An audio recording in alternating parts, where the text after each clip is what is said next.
Hi అండి, అందరికీ hi to all. So నేను ఈరోజు అయితే చేపల పులుసు చేశాను. చాలా తిక్కగా వచ్చిందండి. సో ఎలా చేశానో మీతో షేర్ చేసుకుంటానండి. ముందుగా చేపల్ని శుభ్రంగా కడుక్కున్న తర్వాత కొంచెం కల్లుప్పు పసుపు వేసి బాగా ముక్కలన్నిటికి పట్టించి 1-2 సార్లు కడుక్కున్నానండి. ఎందుకంటే చేపలు ముందుగానే నీచు వాసన వస్తాయి, అందులోనే ఇవి చెరువు చేపలు ఇంకొంచెం వాసన ఎక్కువగానే వస్తున్నాయి. అందుకనే 1-2 సార్లు కడుక్కునండి. కడుక్కున్న తర్వాత ముక్కలు పక్కకు తీసి పెట్టుకున్నాను. తర్వాత చింతపండు నానేసుకున్నానండి, ఆరెంజ్ సైజ్ అంత చింతపండు. ఇంకా గ్రేవీ తిక్కగా వచ్చిందని చెప్పాను కదండి. సో అందుకోసమనే గసగసాలు, ఉల్లిపాయలు, టమోటాలు ఈ మూడింటిని కలిపి పేస్ట్ చేసుకున్నానండి. పేస్ట్ చేసుకున్న తర్వాత బాండీ పెట్టుకొని బాండీలో కొంచెం ఆయిల్ వేసుకొని ఆయిల్లో ఒక చిటికెడు మెంతులు వేసుకున్నానండి. మెంతులు వేసుకున్న తర్వాత ఒక 5 పచ్చిమిరపకాయలు చీలుగులు కూడా వేసుకున్నానండి.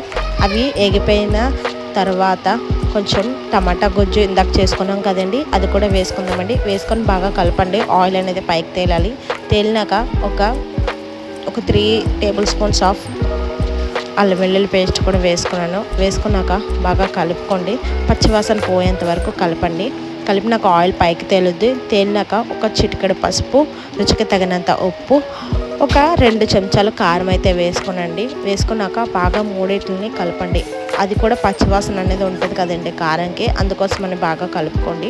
కలుపుకున్నాక ఆయిల్ అనేది పైకి తేలాలండి. తేలితేనే మనకి కారం అనేది అందులో మిక్స్ అయినట్టు లెక్క. తర్వాత ముందుగా శుభ్రం చేసి పెట్టుకున్న చేపలు కూడా వేసుకునండి.